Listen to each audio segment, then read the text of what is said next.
Hey, Carson. Hi. I would like to discuss a promotional partnership opportunity with you. Okay, hit me. So, here's what I have in mind. Great. I am putting on a show, Yeah. hypothetically speaking. I'll give you 2 tickets. In exchange, you got to hard post me on your feed. Okay. And you might have to do a couple of other shout outs as I see fit. How much are these tickets worth? That sounds like maybe a lot of labor for that. Well, Potentially. okay, so this is something that we wanted to talk about because it's been happening to me more lately. You see, Carson, I have a media business. Yes. Line of business as part of what I do. And I understand there used to be this thing called advertising. Right. And the whole idea of advertising was if you have a media business, people who want to promote stuff will pay you to promote their stuff in Right. your media business. Yes. But that seems a little too rich for Right. some of these people who send inquiries to me, you know? Yeah. So instead, they offer you a couple tickets to do a lot of promo. I feel like tickets for a shout out is one thing if it's a scene fit, if it's truly something that you were probably going to talk about anyway. That's nice. That's just like media passes or something. But, you know, on the feed and asking you to post about it on maybe socials and, you know, evidence that, you know, you're sharing it to the scene, feels like maybe that should be paid work and not just comps. Well, it's paid work. We're going to talk about labor a little bit and what is or isn't labor. I've got some opinions about that. We'll get to that in a second. I wanted to toss this in here as my grievance airing section, and you were apparently interested in that. So I'm grateful for that. The inquiries at Rhythm Changes that I've received of this nature. And you're right, if you isolate it, it's like, well, one post, what's one post, right? How long is that really going to take me? There's lower effort ways that I could get this done and just get my deal, especially if it's something I want to go to anyway. You know, I could say, well, that's worth something. You know, it's just a little free ticket or two, and that's worth something. But then I guess the first follow-up question is, well, okay, what is this post? Sure. And then I think what the posts are is often this thing that is a known concept now of the giveaway, the ticket giveaway. Right. And I find these rather distasteful. Yeah. However, they're probably quite effective because people keep doing them. Yeah. And the nature of the giveaway seems to be presenter and media business collaborate on a post. Right. And you run a sort of sweepstakes or a draw where, and this is probably pedantic to explain this, I'm sure you've seen them or maybe participated, been the beneficiaries of them, but you know, anybody who follows both accounts and leaves a comment tagging at least one other person can be in a draw to win 1 or 2 tickets. Right. So the promotional partnership thing that they pitch me is actually, well, we'll guarantee that you can get in +1 too if you want. We're also going to give you tickets to give away to your community, and that's my favorite part of it, and maybe yours too, how they phrase that. I mean, I think it's a badge of honor that you get these scammy, spammy emails, because I think it is an indicator that like you do have this reach to the Vancouver jazz community. I think they're correct in being like, as a path, if this worked out and you were like gung-ho and didn't think twice about it, they probably would get their desired outcome, which is a bunch of people in our community would hear about it and maybe go. I also don't think that's really like, I guess we're not going to name names. Some of them, like people who are going to go know about it already, right? Like jazz is a pretty small genre. It's a pretty small scene.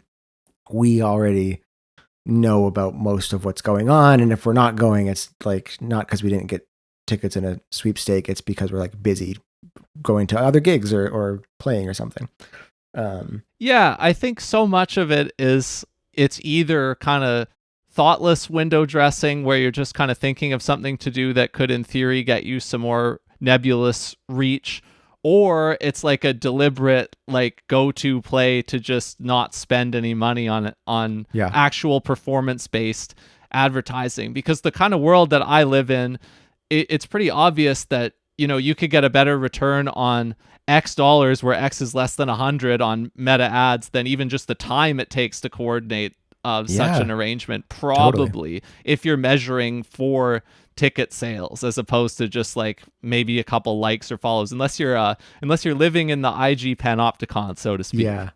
Yeah, that's the other thing that made me think of, like the giveaway is such a popular format because it specifically games the algorithm, right? Like you're tricking a recommendation algorithm that there's more conversation about this thing than like you're artificially juicing engagement by like asking people to comment or share or post in their stories, which, like, basically guarantees that a post is going to show up on users' feeds, and increases the chances someone's going to see it in someone else's story. All these things are signals to the algorithm that, like, this is happening and this is important. So it's maybe like an interesting way that people have figured out how to kind of game that, even though who knows, like, I don't know that the end result would be that different, especially in this jazz world. I could see, we'll talk maybe about like stream bait kind of online, hyper online, like TikTok artists who probably don't have a very engaged fan base, but maybe are quite viral, that would probably work. That there are artists for whom that, like, people, you might know them because they show up on playlists you listen to all the time, and you're like, oh, I didn't know they were in town, and I will, share this post and generate a little bit of virality. So I could see the playbook working. Do you think things are so rough for promoters that, like, they don't have the money to spend, or like, yes, or for artists? Yeah, you think like that $100 on meta ad spend, it's just like not feasible? They would be potentially losing money, or just not having budgeted for it. They haven't budgeted for it. Exactly. Sure. That's where I was going with that. Because if you had a full accounting of where they were at, and you actually kind of looked at the risk and reward of it, I think spending the $100 on ads, hypothetically speaking, is a no-brainer, because it's good reward for very low risk, and your loss is limited to 50 or $100 or how much you spend in. Like, to me, that always seems worth it. And I would encourage any of my clients to do it at any time. Basically, I don't really see the downside. If that's your margin on the show, you're probably either going to be disappointed with the outcome of the show, sure, or you have decided not to care, which is appropriate if it's smaller, so I always encourage the clients to do that, but I just don't think they're looking at it, and so they're more than happy to just shoot these blanks of like, oh, will somebody take me up on this and it's free promo, than to actually put in a minimal amount of effort to do a little bit of ad spend. Yeah, it's interesting. I'm wondering what they'll, like, if there's a net kind of downside, right, to them just like shooting all the blanks, and then like they get probably a bunch of rejections or just ignores. I'm sure most of these you just don't respond. Beyond the nuisance to publications, is there another downside? Like, because obviously that $100 to Meta, like, Meta's fine. They don't need the $100. It doesn't help like the economy of the scene. I guess the alternative would be, like, that's just payola, I guess. I was like thinking, like, should you be offering like ad space to these to promoters to say, like, hey, if you have a show that you really want me to do a giveaway on, or do a sponsored post, then sponsor. Here's the price. Do that. But I imagine Rhythm Changes is not interested in doing that type of thing. I think we've talked about this before. But also maybe that's not really the way you want to go, because then you just end up like a 90s radio station. Yeah, I think some people could have ethical baggage around that. I wouldn't necessarily. The main reason I don't do it is because the audience size is not big enough. Like, right. I wouldn't be comfortable. I either would not feel it was justified to do it because the audience size is not large enough that could charge enough of a price that would just be worth the time to set it up. Yeah. But also, yeah, I mean, in general, that's the main thing, is it's just too small potatoes. Like, if the audience size was 10x, I would absolutely do it. Yeah. And I would systematize it because it would be well worth it. And then I think it would be worth it to the venues too. Like, I wouldn't want to do it unless it was a good bet for the venue too, right? Like, I'm not trying to extort them. I want them to come if they see the value in it. So right now, like, if the audience is in the low thousands or whatever of like direct impressions, that I would sell that against, I'm going to make like less than $100 on that, and the venue is going to get like a 1 or 2% click-through rate on that, right? Yeah. Or maybe 5 at the very most. So we're talking like still less than, I'm driving less than 100 people there. Yeah. So like it's too small. But if the audience was bigger, yeah, I would do it. And that's the whole reason why I do subscriptions, is because if you wait until you have a big enough audience to do stuff like that before you decide to make any revenue, you're never going to have any revenue. So I had to start it that way. Yeah, I'm sure we'll have a dedicated episode on the subscription model as a concept in sort of media and the art spaces, because I think that's a very interesting thing, and I think Rhythm Changes is a good example of that, of like giving yourself runway and operating expenses without needing to sell ads or depend on kind of more traditional Web 2 ways of generating income revenue. Or write grants, as we talked about. Or write grants, yeah, exactly. Yeah, it's a cool thing you've got going. I like the cold open complaint, the cold open media beef. That's good. There we can we maybe go. start every episode with some complaining about emails. No, it's good. It's interesting to discuss for sure. What are we talking about today for the main meat of this episode? Well, we're going to go into the streaming discourse more directly than we have been, as one of our favorite topics on an ongoing basis. And, we've been bandying around Liz Pelly book, Mood Machine. Yep. And so you are reading that right now. We're going to discuss that later. But we figured it would take 3 hours if we were going to just do an episode all on that subject. So we got stuff to talk about in the middle. We've got some of the advocacy groups that have been in this arena for a few years now, and maybe what we think of them. Sure. And then what we have also contributed to this discourse ourselves. So where would you like to start when it comes to the streaming discourse? You already threw out the word stream bait. I don't know if that's where you want to start, but what do you think? We'll get to stream bait. We might even save stream bait for when we talk about Liz's book, because I'm interested in that. Yeah, I was thinking maybe we would do this as a bit of table setting, because I am in the middle of reading Liz's book. You've already read Mood Machine.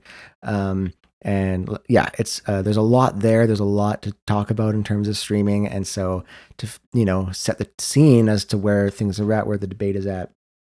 I guess I've, in my own thinking about this, I've broken down the kind of debate and the conversation around streaming into like 2 categories, and I think Liz uses these as well, which is the economics of streaming, right? The difficulty of getting artists paid and how people feel about that, and the maybe more immaterial and kind of hard to pin down effects of streaming, which is like, does it change the actual types of music that get made on the platform, and what gets shown to users? But let's start on the economic side first, because I think that's the most concrete. I think that's probably where the most it's where people's minds go when we first say we're going to talk about streaming. We've talked quite a bit, you and I, about pro rata, about kind of the pay per stream, and that gets bandied about as a good reason to not stream at all, right? Like if you were to ask many musicians, I think most use streaming services, but they would probably say that they'd kind of wish they didn't. Do you feel like using streaming services that are, I would argue, unfairly compensating artists, is that like a moral failing? Or, I mean, moral failing is too strong, but is that like, should people be considering getting off of these platforms purely because like you're not paying for what you're consuming? Yeah, this is a great way to get to the gist of it. There's a couple things that I will drop just to see if we're on the same page. So one, if you want to know where we're coming from, both of us have probably earned in the neighborhood of $1,000 lifetime on streaming, from each of us. So not nothing, but not anything really. We're just kind of in that area where some people are claiming that artists are being demonetized now on Sure. Spotify, you might say.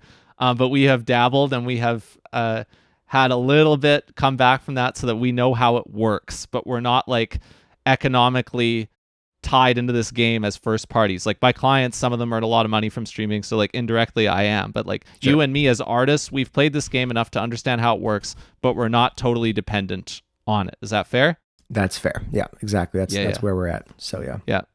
And so for this conversation, what kind of knowledge level are we assuming that you have listening to us talk about this? We're going to say maybe about the same. I don't think it's quite appropriate, in my opinion. I don't think we should try and explain absolutely everything, but we should probably talk as if you have some knowledge listening to us discuss this topic. So there might be a couple of technical things. There's one in particular that I might want to actually just explain from scratch because it gets some confusion. But I think in general, we're assuming that you have a similar knowledge level to us, in that you're not an expert, but you're also not completely green to this subject if you're tuning into this. Yes. Yeah, that's good. And yeah, we'll explain maybe the more weedy kind of heady stuff as we touch on it, if we touch on stuff like pro rata and mechanical royalties versus publishing, etc. But I think that's a good place to start.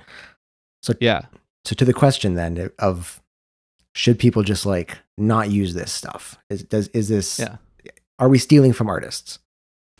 So this is why I think this is such a great topic for us, because this is probably the first time where we're gonna have a hard disagree, and we can take that however we want. Because I mean, just in terms of the dynamic between you and me, on this subject, I'm more of the apologist, not universally, but I'm a capitalist. I am somewhat of an apologist for the streaming system in certain circumstances. Most notably, what got me getting my feet wet into this position was there's these infamous Daniel Ek comments that were in a written interview from 2020 at the height of the pandemic, where I think what Ek actually said was just correct. And I think it's been misinterpreted a lot. To read into, including maybe by Liz Pelly, that we might get to in her book, or you might reach, depending on where you are. But you know what I'm talking about, so that won't be news to you. Break down what Ek said, because I think that's relevant here.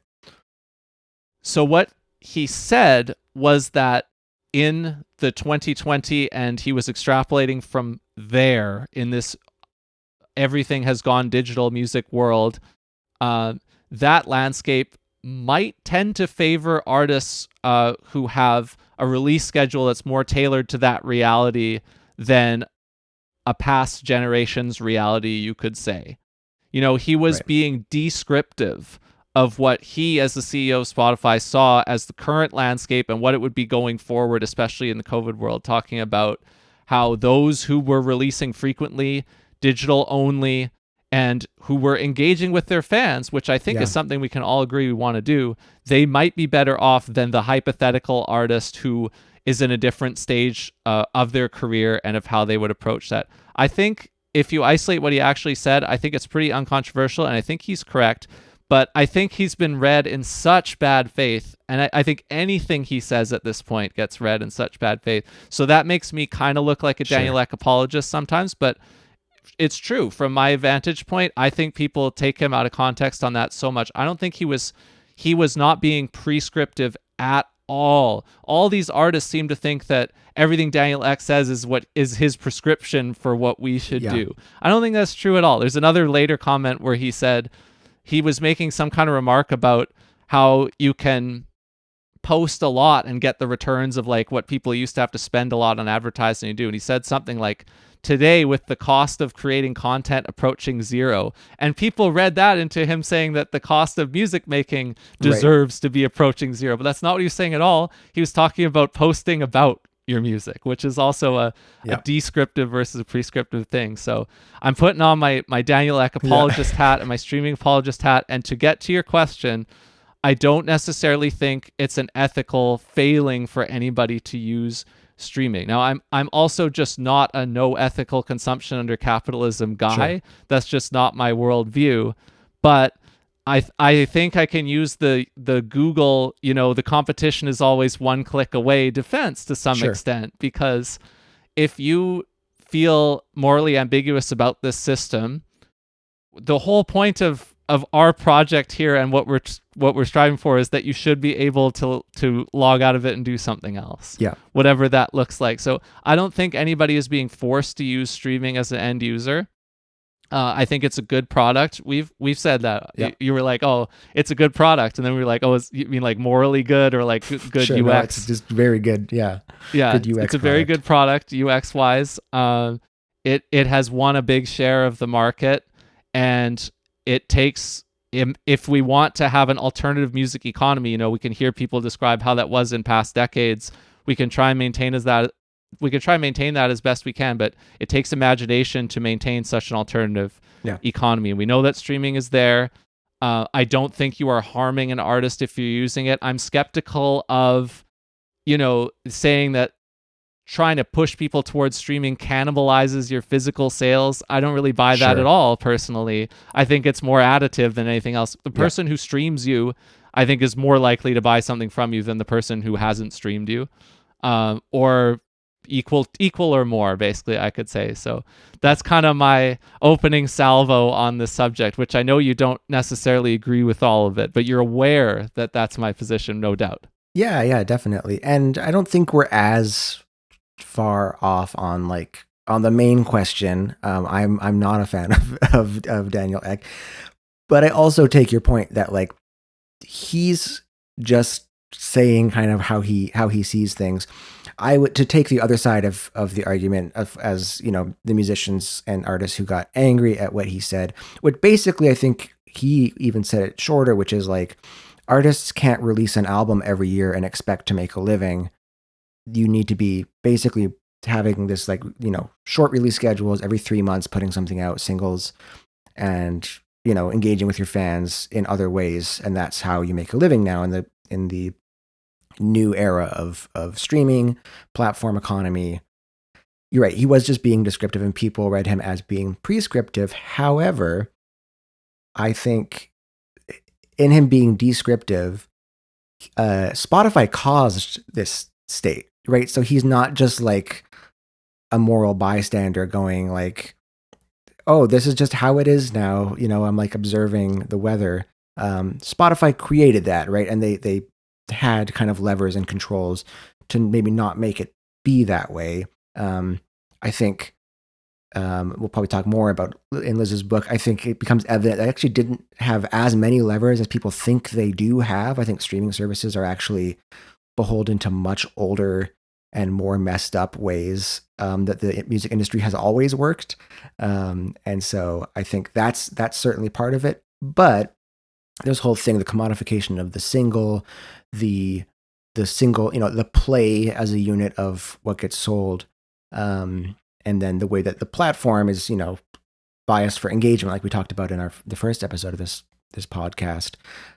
Those are all ways that contribute to this reality now, where if an artist who is a serious working musician that is a songwriter or composer and puts together a band and records an album, that person can't make a living anymore off of the average person finding and listening to their music. Spotify contributed to that. And Daniel's actions kind of got us here. So that's, I think, where people got upset with, as well as then it got kind of flown around on Twitter at the time of people just being can you believe this guy? He's saying he thinks this is a good thing. The thing I'm getting the most from Liz's book right now is that Daniel Ek doesn't think about music at all. So he doesn't he's just an advertising guy. So to say that Daniel Ek thinks music should be this way or that way, Daniel Ek is not thinking about music. So don't worry about what Daniel Ek thinks. He's just, what does Pete Hegseth think about music? Doesn't matter.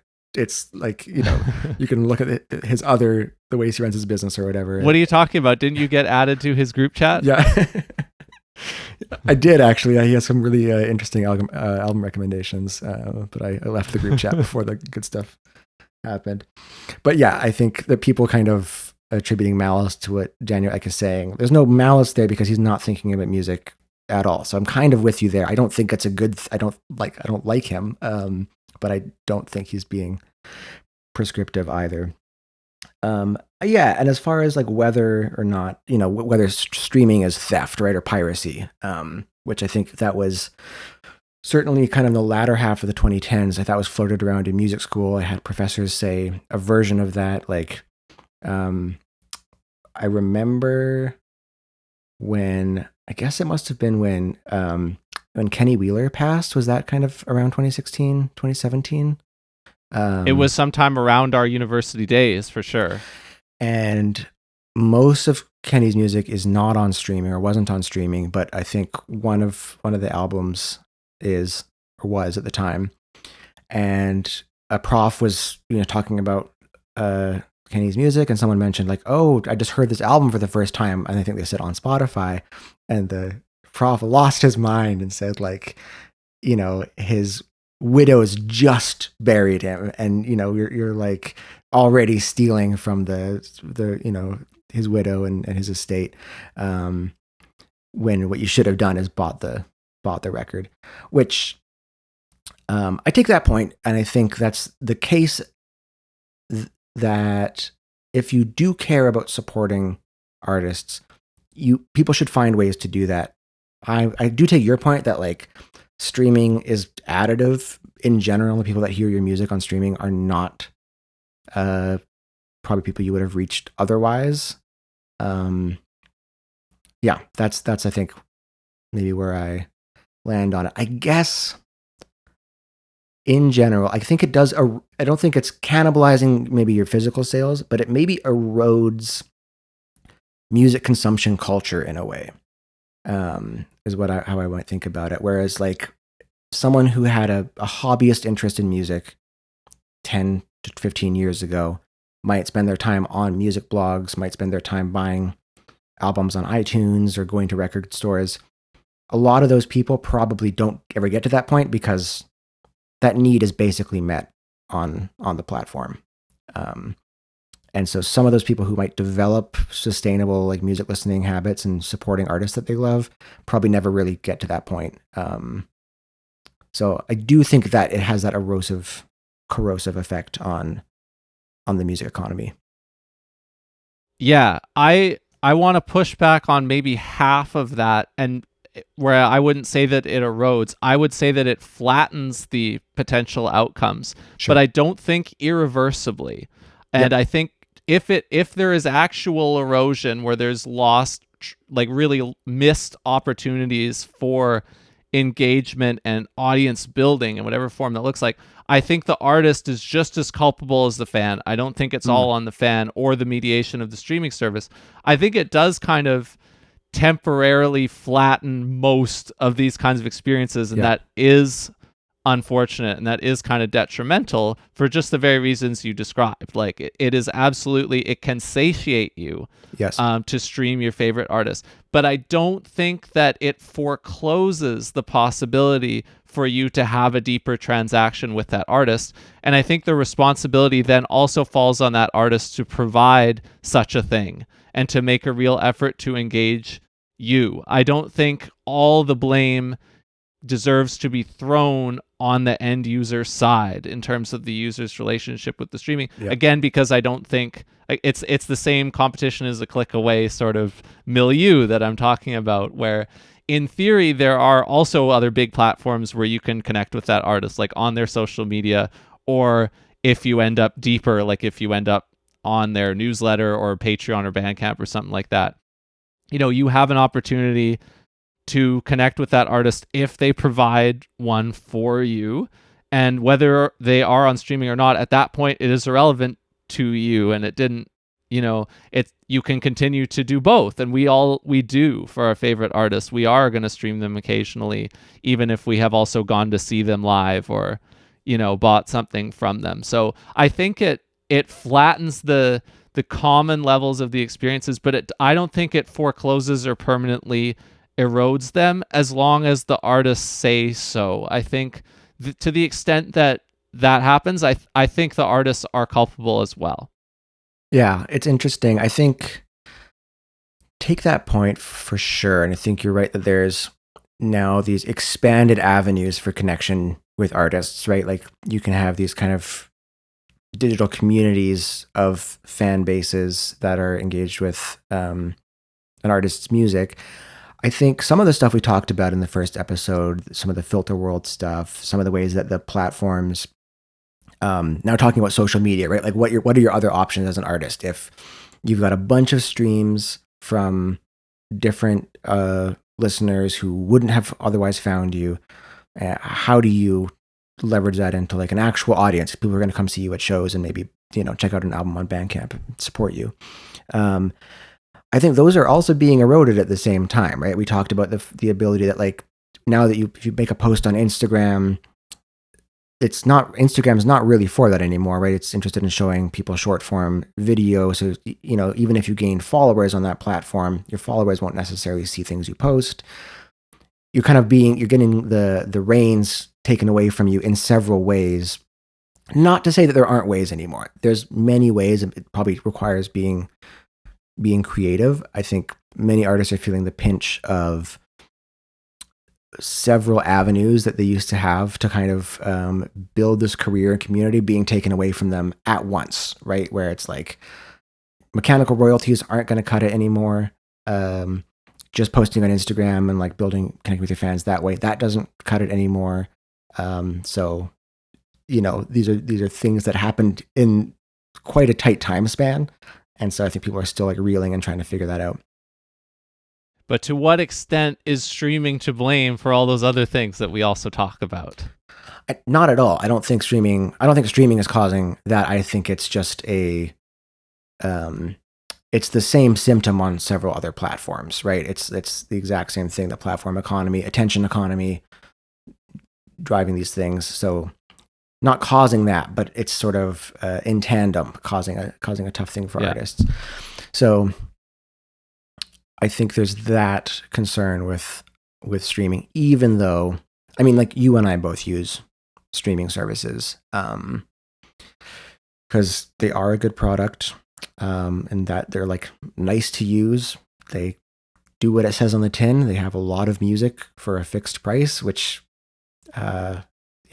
that's tough to beat, but I still try to maintain intentional about supporting artists, especially artists in our community, so that they can do what they do despite the existence of streaming. Yeah, my last word on that is that it's not all when I'm saying the artists are culpable too if they don't offer a deeper transaction. So are labels, as somebody who has labels as clients or whatever. What are you as a label if you are not, to some extent, trying to build capacity for things like that, so that that's something you can onboard your artists onto? You'd hope so. You'd hope that labels could be standard bearers for ways to still offer that, even though they're also putting the music up on streaming and hoping to still get some resources out of that, Yes. Yeah, definitely. I think a lot of this, it's interesting how these things are kind of maybe all intertwined, where small labels are also feeling the pinch of lower mechanical royalties, because that I think used to be a way, like publishing and mechanicals, how they would get their income. And now that's just like drying up, or at least much smaller, because like radio play is less of a thing, physical album sales way less of a thing. They're like less well resourced to do that, right? So like anecdotally, and I've had kind of the full spectrum of the experience where I had this dance music project, Tour de France, and we had, I would say, like moderate small Spotify success, and kind of like in our very small like indie dance way. We had one song do quite well, generated fair amount of streams, which, like you said, doesn't translate to a lot of money. And we began to realize, okay, we can't leverage this into like a fan base, or rather, it would be very hard to. I think at the time we both had like full-time jobs. We met with a manager who was sort of like, okay, guys, like to take this to the next level, you got to be like posting way more, and like you have to be kind of full-time social media influencers. And we both kind of, my collaborator Luke and I were like, that's not really the life we're after. Like we talked a little bit about our careers in the last episode, and we both were kind of enjoying what we were doing, and that wasn't being full-time influencers on top of our music making and our day jobs. So we kind of politely declined that path and, say whatever happens, happens. We did have the opportunity to work with some small labels on that. And, some of them were great to work with and provided things like promotion. And in some cases, they offered us shows. This kind of all coalesced kind of around the COVID era. So I think there was shows that didn't substantiate or kind of opportunities that maybe would have gone further if they hadn't been a pandemic. But we certainly felt the pinch of these labels just like had less resources to do what labels do. Yeah. Maybe that's labels who can't survive and this milieu shouldn't exist. I don't know. But I think, or have to, again, pivot, figure out other ways of generating revenue. Okay. So let's say you made a 3-digit amount of profit to you from your activities at Tour de France, right? Yeah. So in that order of magnitude. Sure. Yeah. Okay.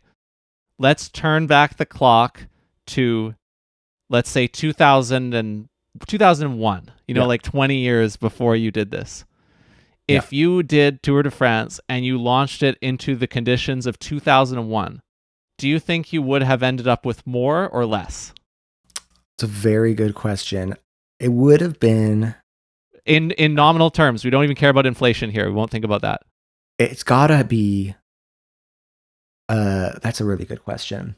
I mean, this also brings us to our other thing, which is like the ease of access conversation with streaming, right? So I think the answer is probably less. Like in all likelihood, we would make a little burned CD of our stuff, and maybe, I don't know, like a local label or something helps us distribute it. Maybe that gets played at like DJ sets somewhere, but like the online ecosystem for sharing music like that wasn't great at the time. There wasn't like ways of sharing that. This is like pre-SoundCloud. So probably Can I less. drill down on this? Not to get you, but to explore this a little bit more in detail, do the example. So what do you think, which methods could you have had to make money in the world of 2001 if you did Tour de France into that world? What were they? Radio play, like literally just sending a CD to the CBC, I think is probably one. So it'd be like radio play, live, and physicals. Like I think that would have been kind of the option to explore. And I think the physicals angle is a pretty long shot, especially in like an indie scene. Mm-hmm. And yet it's interesting because you were picked in some sense by there were labels who wanted to work with you, right? That it is plausible for you to imagine that you could have also been picked in 2001. Sure. Although I think we could both concede that it would be less likely because that was a much more gatekeeper-driven musical landscape where you have to get picked a lot earlier. Now, famously, the labels, majors, they want to pick you at the end after you're already a proven commodity and you basically don't need them. Yeah. They want to pick you at the end, but like back in the day, you need to get picked at the beginning or you couldn't get out there, Yeah, that's a really good call. And yeah, the amount of like the stroke of luck it would have taken for some indie label to do that. And of course, these platforms, multiple platforms kind of provided us the opportunities that we had, right? Tour de France did actually get a vinyl pressing, like on a compilation for a label in the UK. And I do not remember what we negotiated for splits on that. It was not good for us, I don't think, but it was just kind of fun. And there was like maybe some existing connection with Luke and the label manager. But that type of stuff would have been a pretty far shot. So yeah, I guess obviously those connections happened via platforms. And so obviously I was 7 years old in 2001. Like who knows? I don't remember what it was like. I don't know what the music industry vibe was like as it pertained to like, independent dance music. But I think point taken, which maybe brings us to the kind of argument that gets tossed around about the gatekeeping or lack thereof, that is, often a case for Spotify, for streaming services, for independent distribution like DistroKid, that this really low barrier to entry no matter that it doesn't pay you, is actually a good thing, because otherwise, what are you going to do? How do you feel about that argument? Because the opposite side is like, now it's like flooded. Your chances of like having a career in music in a streaming economy are like next to nothing. It's but like being, the best soccer player in your village in Brazil. It's like there are, 8 million amazing soccer players your age in Brazil. And so you're probably not going to play for Brazil at the World Cup. But it's like that on a much larger scale, where it's like to get picked up to a career level thing seems much less likely now that the market's flooded. I actually agree with that, and I think it's getting worse because, and this is another thing that's in Liz's book, is even within the streaming era, in the shift from human editorial to algorithmic, I Right. think something gets there. I think I see some erosion. I think I see that the number of opportunities for somebody to get closer to the center is decreasing, or at least the methods are becoming more obfuscated, right? We don't know why those things are going to get surfaced, and there aren't humans who are making an effort to expand it, because there are, and there have been at Spotify. The human editorial team at Spotify, for example, I mean, they put on a lot of releases by one in particular, but of my clients in general, Yeah. and like one of my clients works with quite a large distributor, with that distributor's labels, all their labels. Yeah. There are humans who actually make an effort to put that stuff on playlists. Yeah. Are we going to have enough algorithmic, how are that? Of course, there are infinite algorithmic spots that they could draw up, but like, how are they going to be distributed? How concentrated are they going to be? We don't know. That's where I see the erosion, Yeah. Yeah. And what's interesting then too is like, because how those algorithms work is so mysterious, and their incentives are not the listeners' incentives, and they're certainly not the artists' incentives, right? Where Spotify is interested in keeping listeners on the platform as long as possible.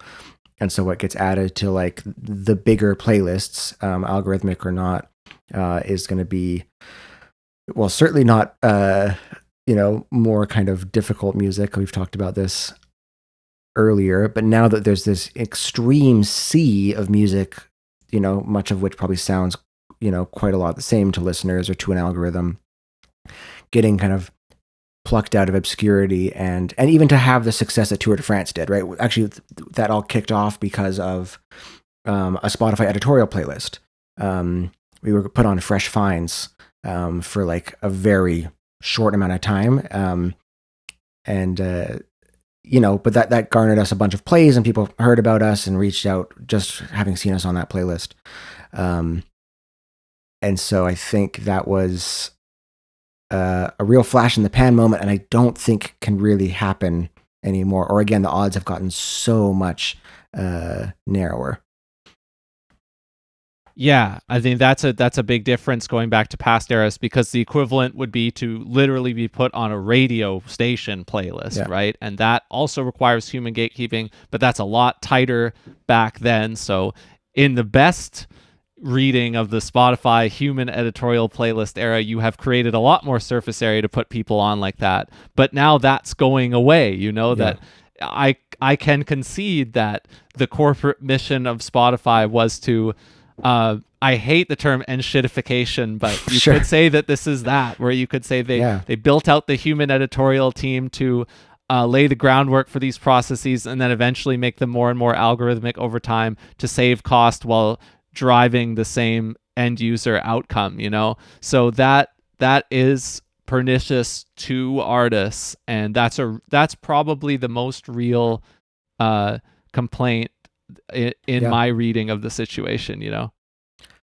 Yeah, I think that's basically it as on my end as well, especially as it pertains specifically to Spotify. We'll probably talk more specifically about Spotify when we discuss the book. But that's certainly it on my side. The human gatekeepers is interesting because I think one could make the argument that like maybe more marginalized groups and younger artists have probably more chance at success. Maybe not now with an algorithm, but in some middle ground where there's like human curators on large platforms, where there's a very low cost to entry, but so artists can like put their music up, make virtually no money, but get discovered, and build that.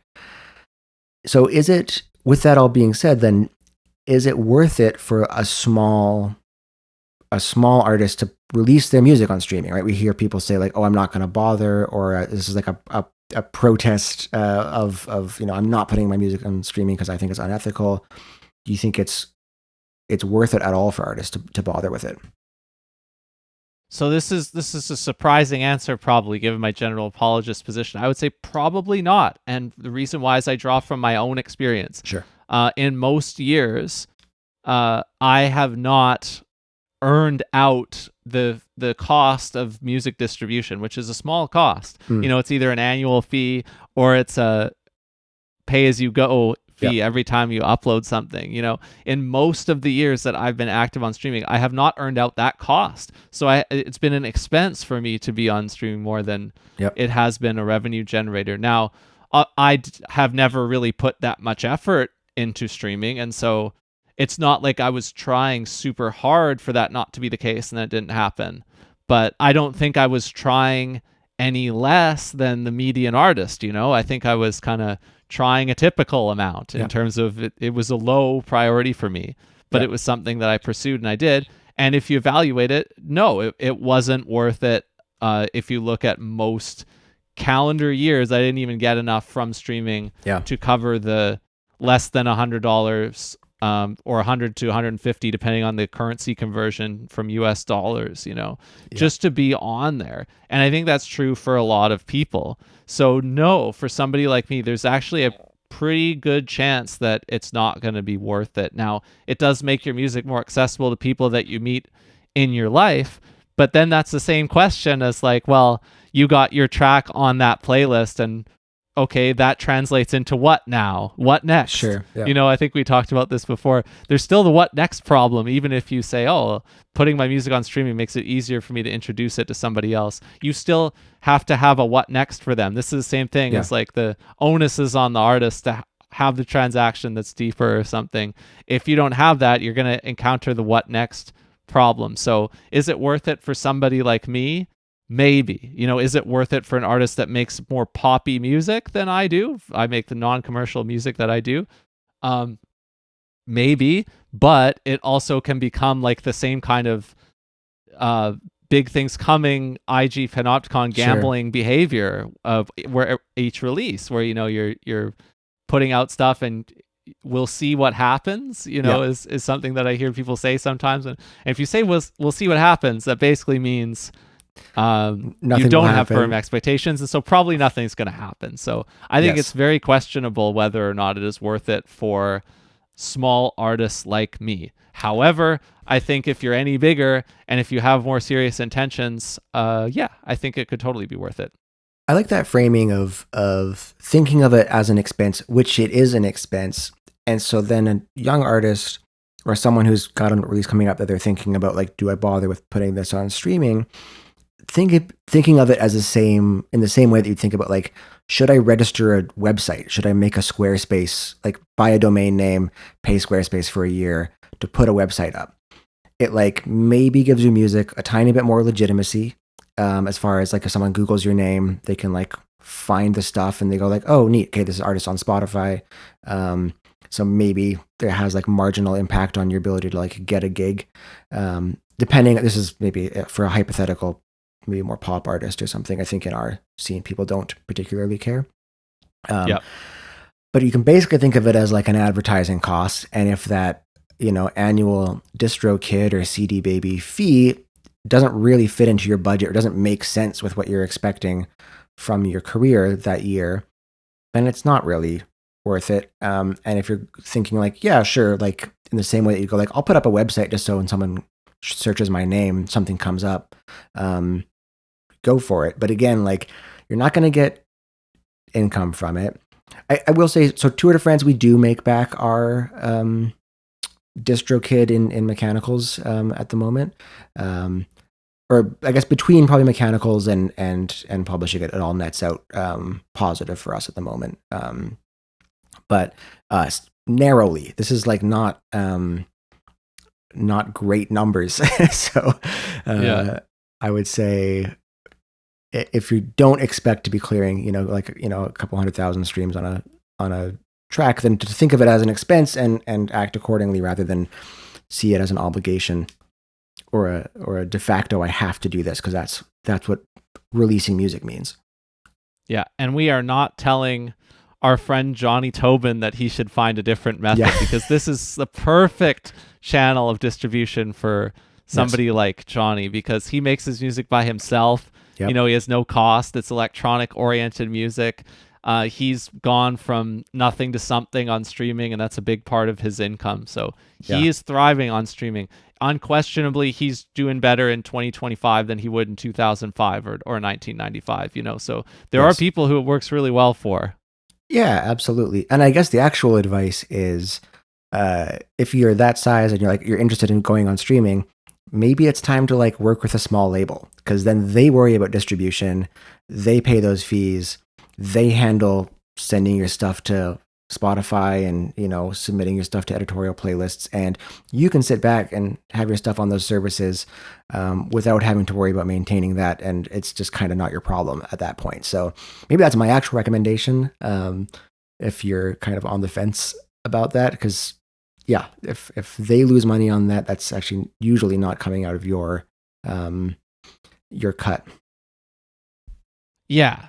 And then if you're in this ballpark at all, where it's an open question of whether or not you're going to earn out your streaming fee, you're in the smallest of small potatoes down here with us. So really, it's not going to be that consequential of a decision either way. So if you don't want to do it, then be free to not do it. But yeah, if you want to try, if you find a partner who wants to try it with you, then that probably will help. Yeah, and I think what we were talking about of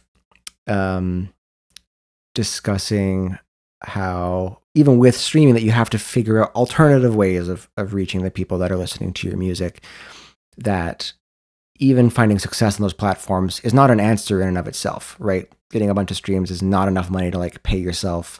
It'll probably barely be enough to cover the cost of being on the platform. Again, unless something goes supernova. And so, it's focus on being creative with that. How are you going to get people to your Bandcamp page or to your shows, or get people just telling their friends about you. My manifesto of in the big things coming, I was just start just sending songs to your friends in Discord channels and text messages and stuff that. As far as building community around the thing you're doing, is probably a lot more effective than posting to streaming. So yeah, with that all being said, do you want to talk briefly about some of the alternative ideas of this pro rata system where music is, or royalties are doled out kind of per stream that works out to very, very little, about some of the alternative ideas that have been floated so that in this fantasy land we can still have streaming, people can still enjoy that, but artists are actually being remunerated for their work. What do you what's out there as alternatives? Okay, I can present something to you that involves the UMAW, who we haven't mentioned yet. I can present you something that they campaigned for in the past. This is the union, and then something that they're doing right now. Yeah, they're called United Musicians and Allied Workers. They actually started as calling themselves the Union of, but they're not allowed to do that unless they're a union legally, and they're not. So they had to go with United Musicians and Allied Workers. They actually have a piece of legislation now that posits a specific plan, which may or may not be what you're referring to. But yeah, I pulled this stuff so I can present you kind of the UMAW in a nutshell demands, and that's their word. Okay. So the best known UMAW campaign from what I have observed was called Justice at Spotify. And at the time they were calling for a few demands. One of them was a penny per stream, which was that instead of a variable rate that is a calculation of different stuff on the platform, that you can end up like looking backwards at as a per stream payout. You guarantee that everybody gets at least a penny per stream. Now, this is not possible because the streaming companies don't make enough money. They'd have to raise their prices to $30 or $40 a month or something to make that possible. But yet, that's a catchy slogan. It brings attention to the idea. I get it. They also wanted to promote this concept of user-centric streaming, which, and I understand there are normies out in the world who think that when you stream an artist, your money ends up going directly to that artist in proportion to how much you listen to them. That's definitely not true. We don't need to go into that necessarily. Do you want to quickly explain how pro rata works, or are we going to be too shy on time to actually do that? Because I think the user-centric stream, it's important to understand that as a proposal to understand what the current thing actually is. I can break that down. Sure. So the resultant per stream payout of the system is the divvying up of all the dollars that we have paid in subscriptions to that platform as users. And all of the streams that we have done, whether they were our streams or not, all our subscription dollars get pooled up at Spotify or Apple or Amazon, and then they get broken down by country and by artist after it's all been pooled. So if you are streaming somebody, you're adding to the pool, but you're not changing the proportions of how your $12 are getting paid out. Yes. User-centric streaming is the idea that your $12 proportions should depend on who you stream, and that your dollars should only be going to the people that you stream, which could have some very strange consequences to the extent that gets enacted. And the thing that's happened more recently, where there's a desire, especially by the major labels, to refrain from paying out any dollars for tracks that have earned fewer than 1,000 streams, is kind of in the same ballpark as that. It's like the other side of the demand for user-centric streaming. That's like the labels thing on their wish list that is similar to the artist's wish that if somebody streamed only them, they would get all 12 of their dollars. The user-centric streaming is about how to distribute the dollars that we pay in subscriptions instead of it all getting pooled together. That's the concept when it comes to the term user-centric. I think user-centric streaming is how people assume it works, because I have this experience because I work at a kind of a big tech company. People I work with at other companies as well in these non-arts fields, people that are like into finance, or they are hobbyist pilots, people who have really no concept of like the music industry beyond like what they put on their Spotify.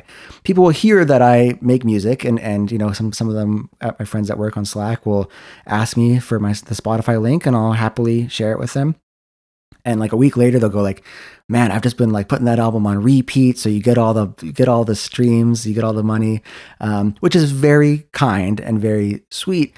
I have to kind of explain like, that's so little money that is really not even like worth the battery power or whatever, like the bandwidth that you're doing that on. I think for one friend, I broke it down. They like had repeated, put my album on repeat on a road trip or something, which is very, very kind.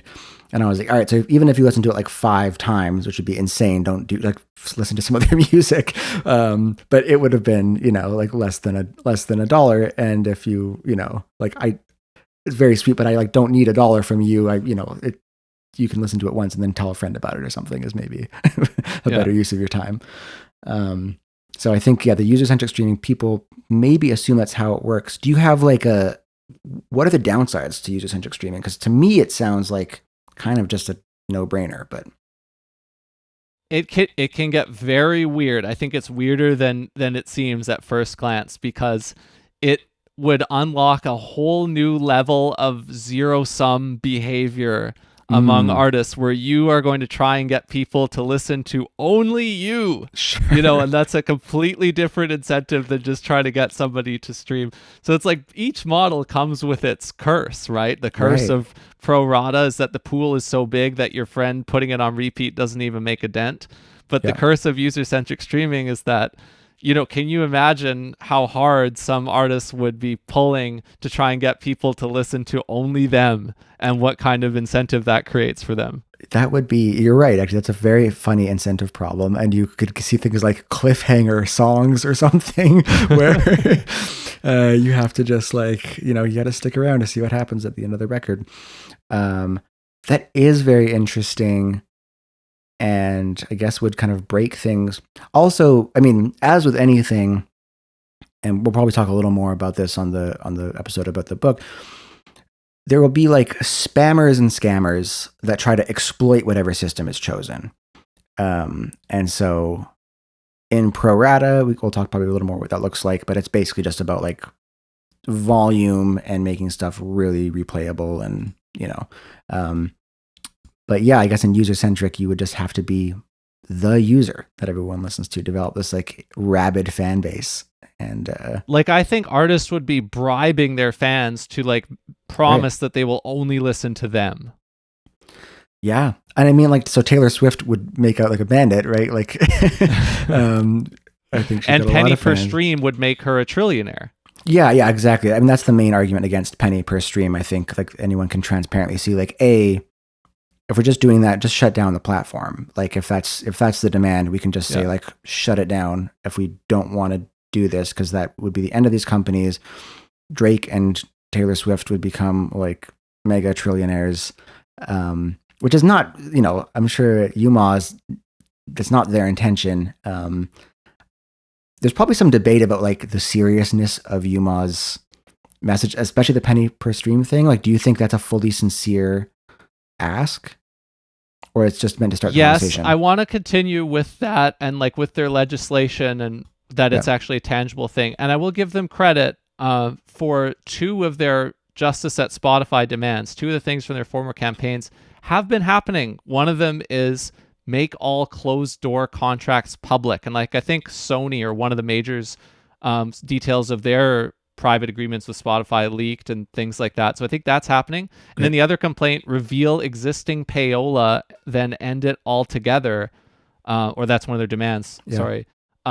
Liz is doing that, to some extent, and that's happening. So it's, kind of 5 years on from the launch of this campaign, and some of this stuff is happening. So their advocacy is not for naught. Yeah. And they have even connected with two Congress people in the U.S. to create something called the Living Wage for Musicians Act. Okay. Are you familiar with this? Is this the idea we talked about like sometime last year where there was going to be this kind of a tax imposed on streaming that goes directly to artists? Is this the idea? Interesting. Okay, yeah, so I'll lay it out. I'll fumble it if I do. Yeah.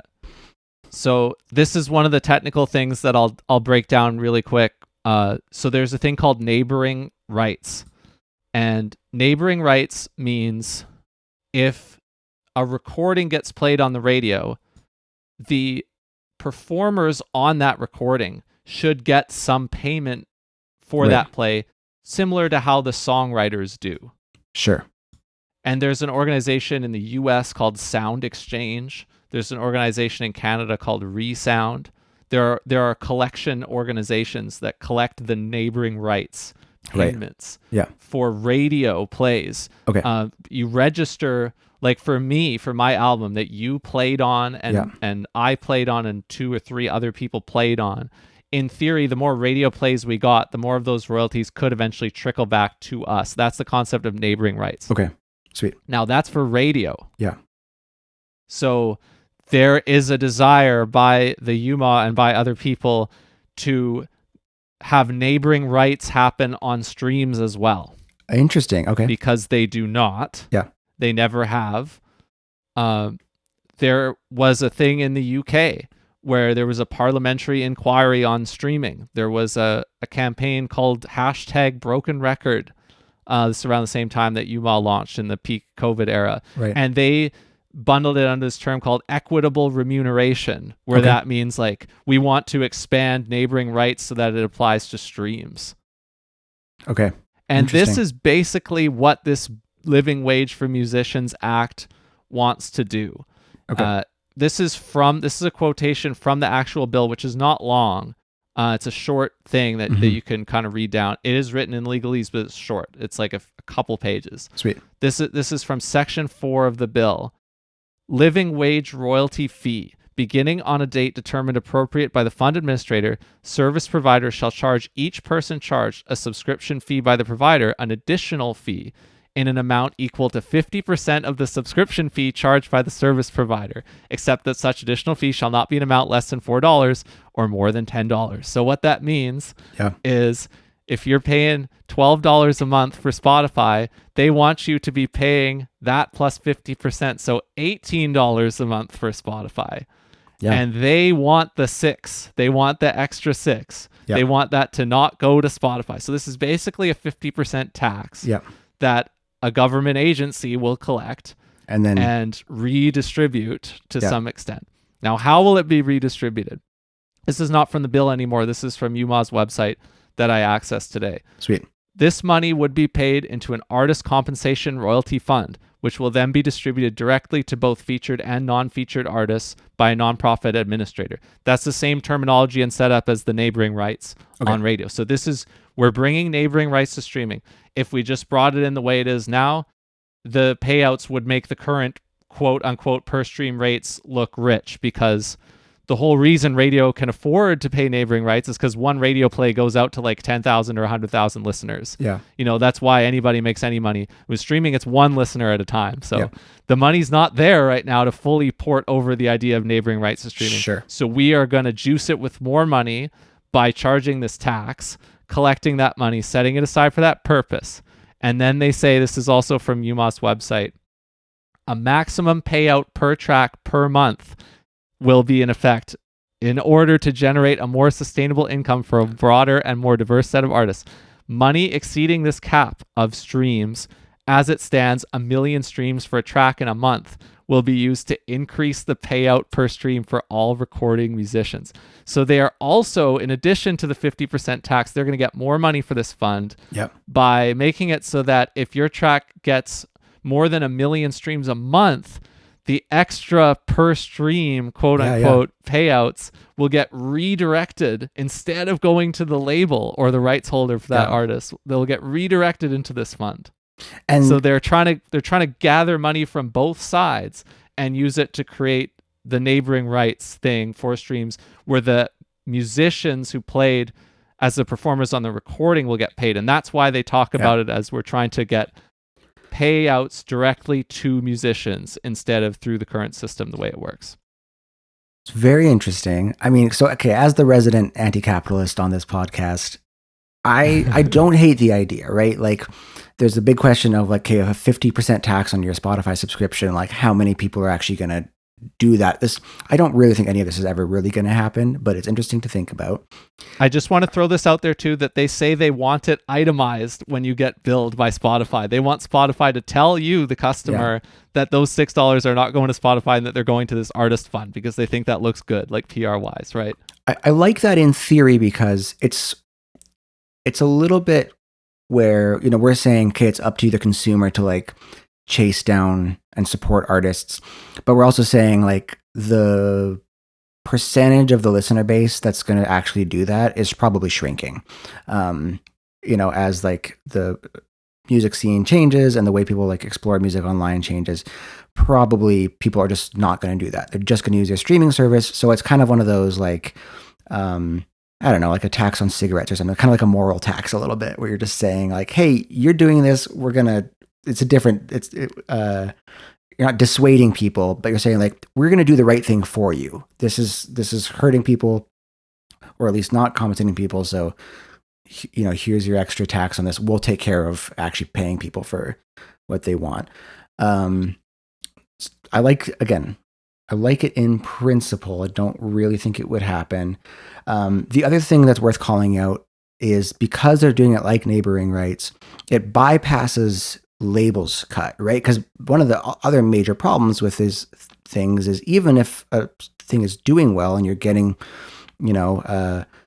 a third of a cent per stream, or 30% per stream times, a gajillion streams, your label's often taking like 30 to 50%, depending on your deal of that. So like, it's already not much money. It's probably not much more.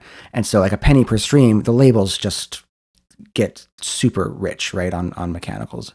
And so this kind of bypasses that, where you're saying, like, let's pay the artists and let's not worry about what if they're in a bad contract or something, that won't be their problem. We'll just pay them directly, which seems like an interesting solution to that problem.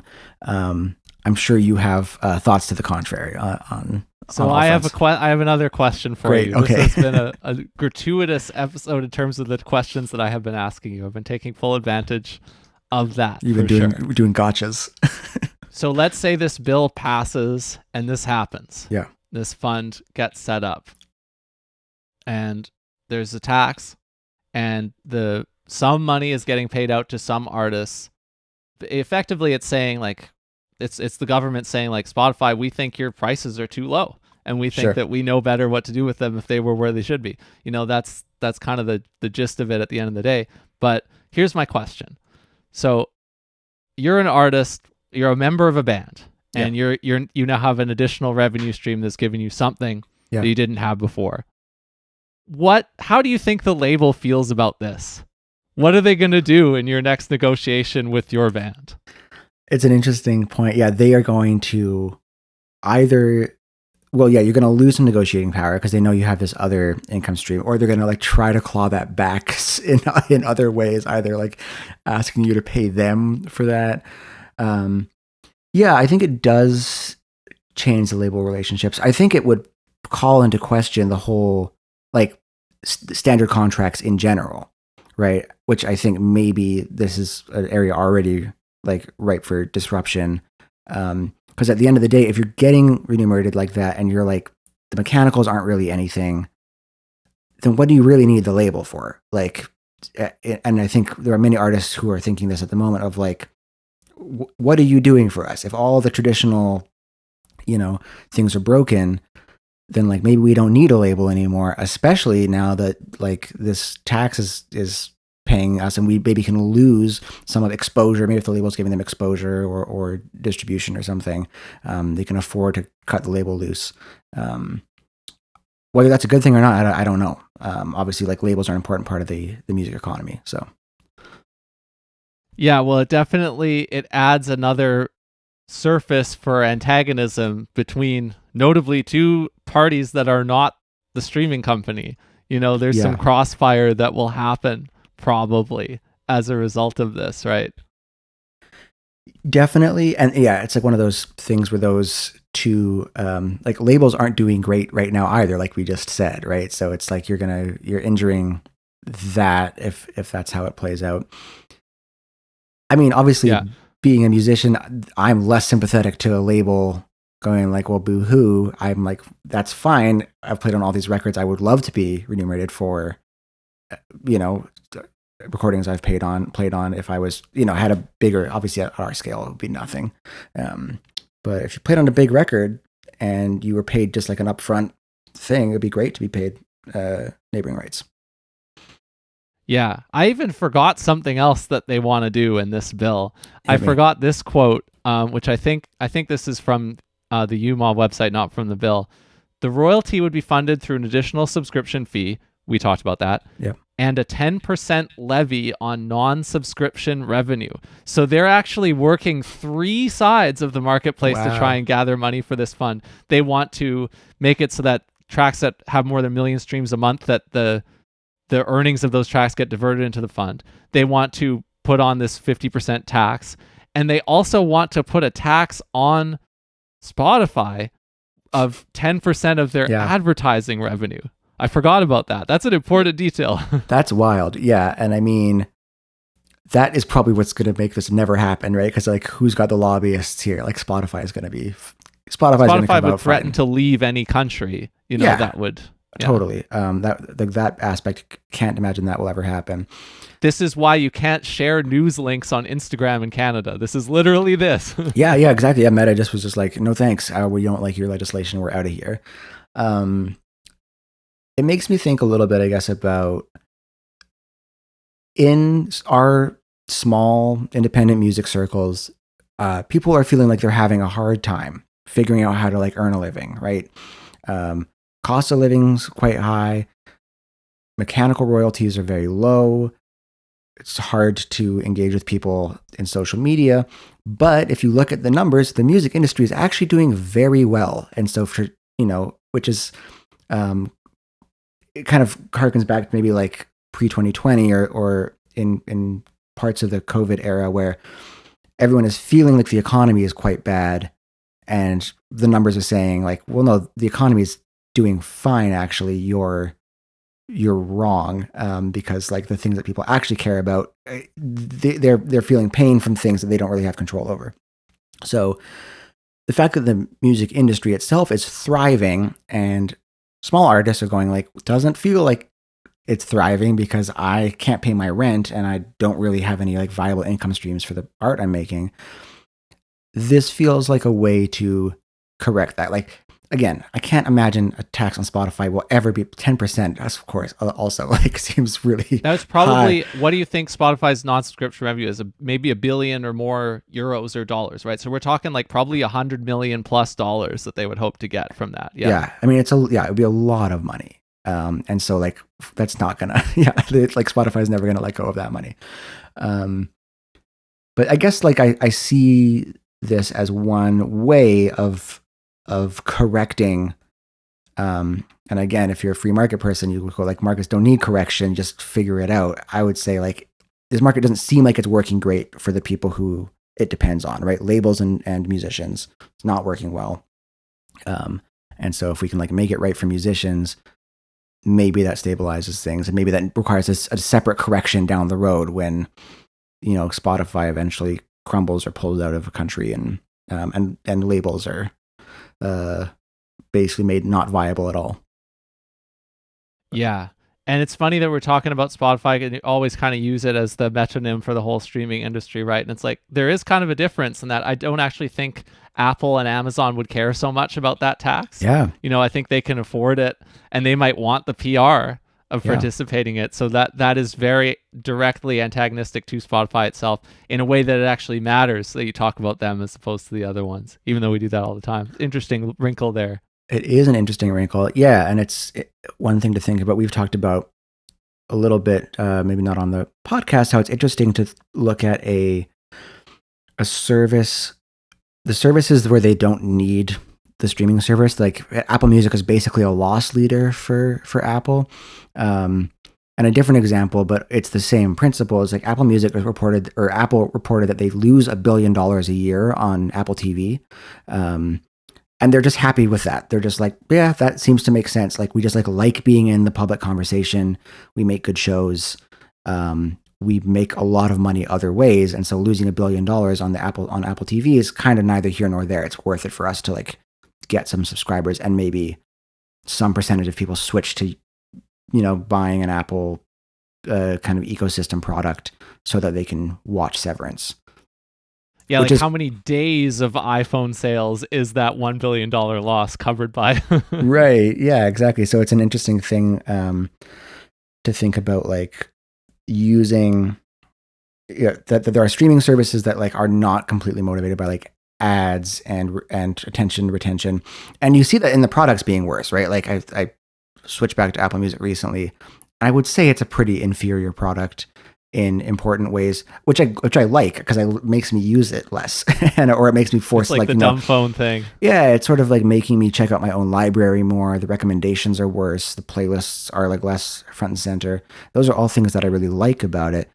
But if I was a product manager at Apple Music, I'd be looking at Spotify and going like, we're losing here. Like Spotify's got the winning product if what you're trying to win for is attention and user base. And I get the sense that it doesn't really matter too much to Apple. And I've never used Amazon's music product, but YouTube's the same way, right? YouTube Music, kind of an afterthought because YouTube is making all the money there. Amazon Music is well liked by the indie labels and distribution communities for how many random editorial playlists they have and kind of how generous they are with them. I could see that. Yeah, I mean, I did this whole little video on, the Ben Jordan did this, which streaming service pays out the most, which we just talked about pro rata, how that like focusing on that doesn't really make any sense because it's just to do with like how big is the pie that you're slicing between artists, right? How many subscribers do you have? But there are these like really small streaming services that again they aren't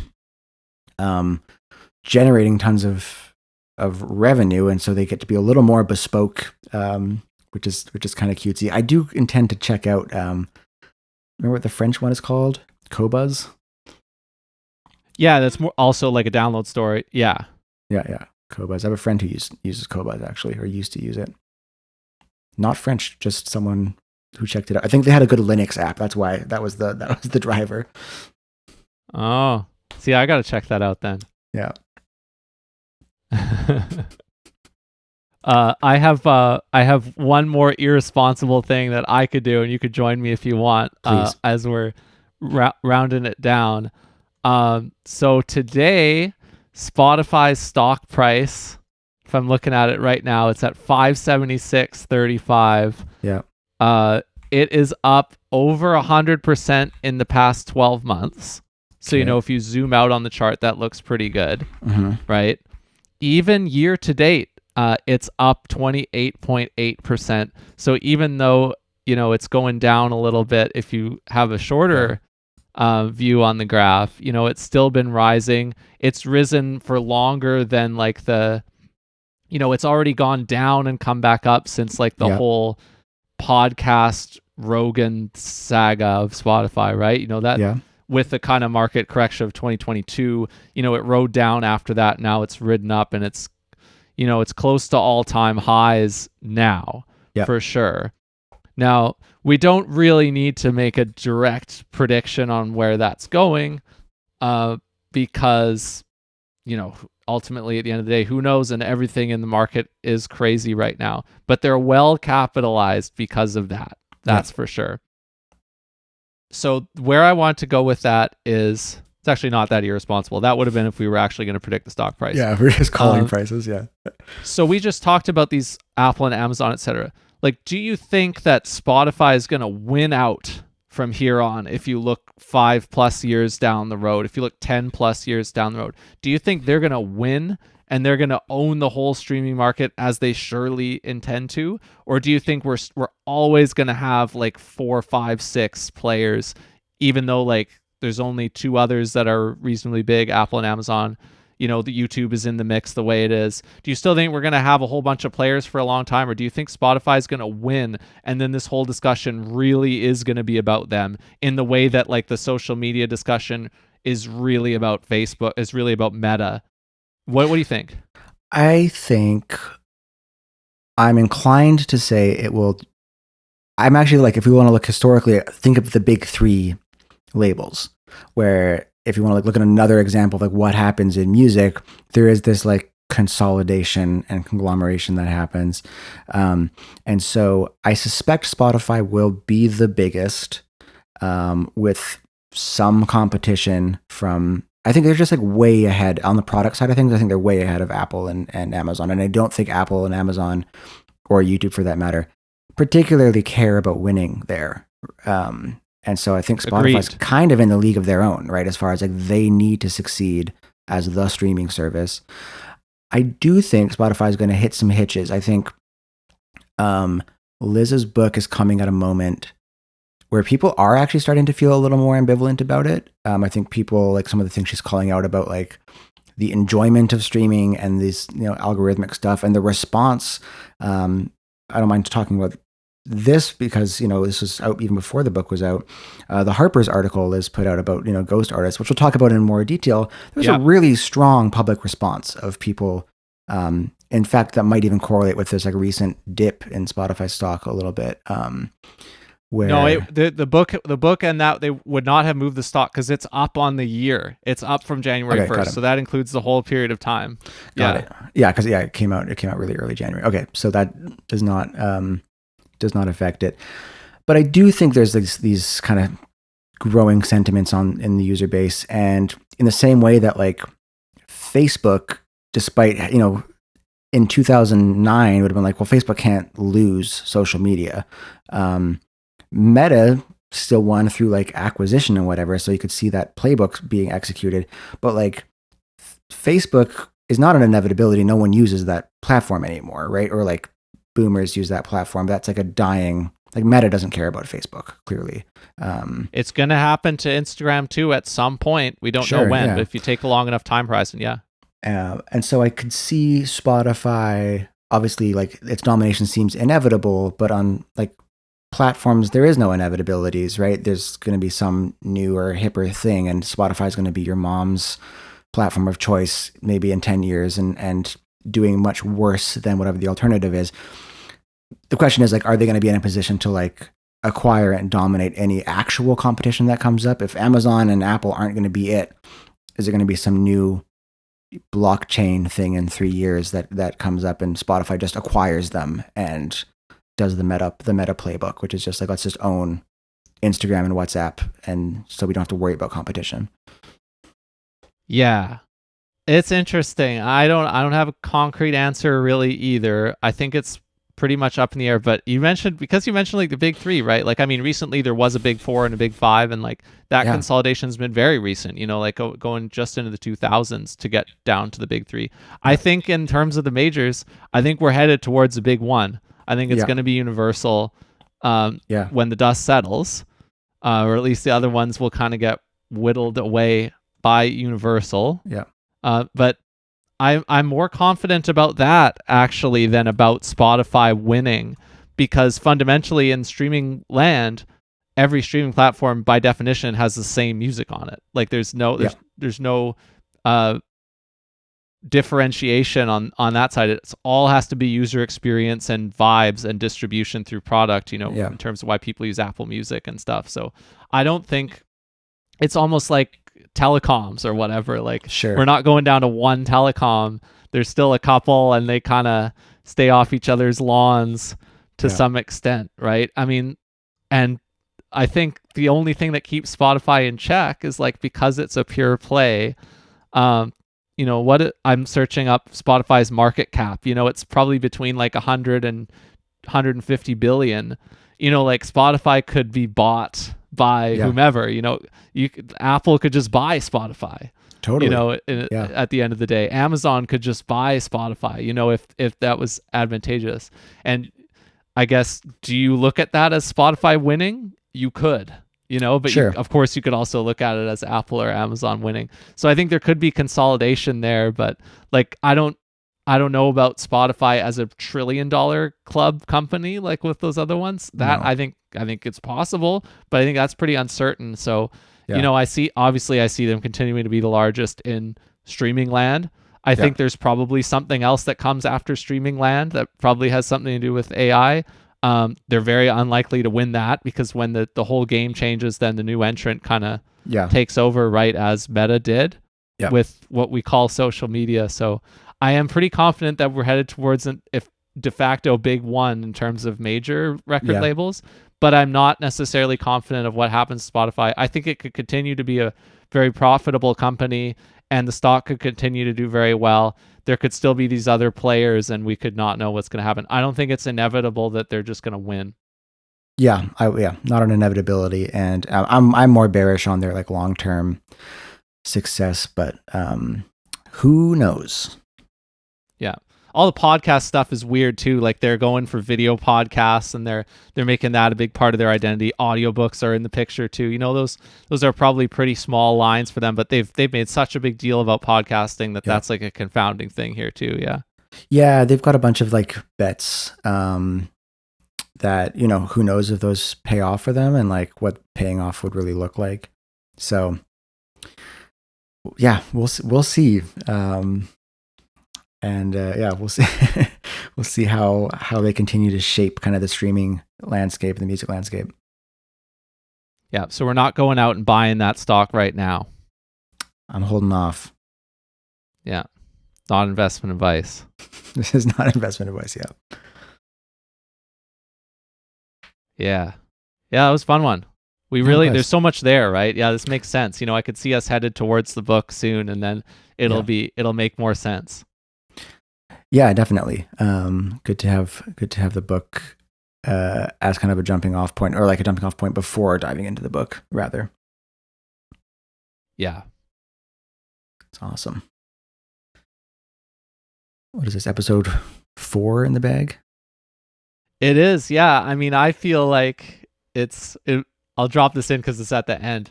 I feel like it's pretty likely that we go live with the book episode whenever that is. So Yeah. I think it's interesting to have this one in the pre-existence pile because of that. Yeah, agreed. I'm hoping to be done the book soon. We'll see how my week goes. Yeah. All right, what are we doing here to close it out? Are we doing a rec, or are we just cutting?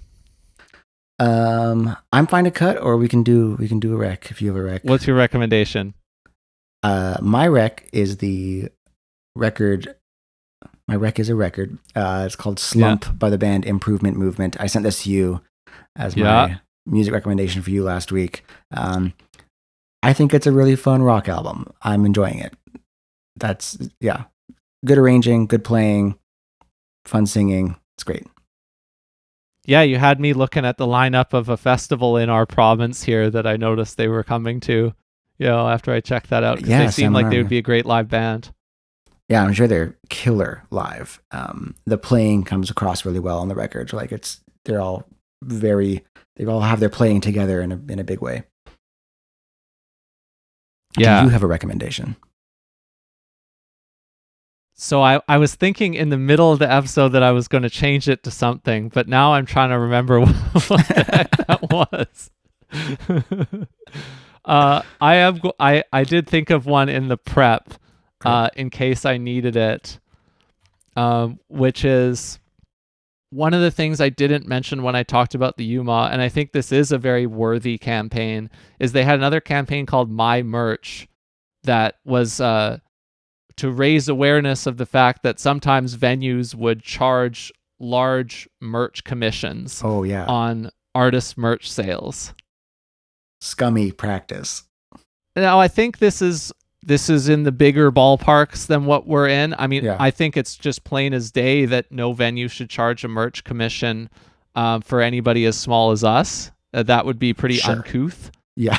So I think that's pretty. And I mean, on the other hand, like at the Jazz at the Bolt Festival presented by my client Seller, they charge a merch commission because that's like a label branded festival, and it's all like label stuff that's being sold. So if you want to bring your non-label stuff, you got to pay a little, you got to grease it a little bit. So, I mean, I think that's, that's like the least egregious example of it. Yes. Yeah. But I think for big artists, like it's pretty crazy that, and it's a lot of money that it adds up to that, what does the venue do to earn that? They provide 1 or 2 merch sellers and a square reader, or it's like, they don't earn that. I don't think. I think it's so plain that no big venue in the commercial touring music world earns like a 20% merch commission.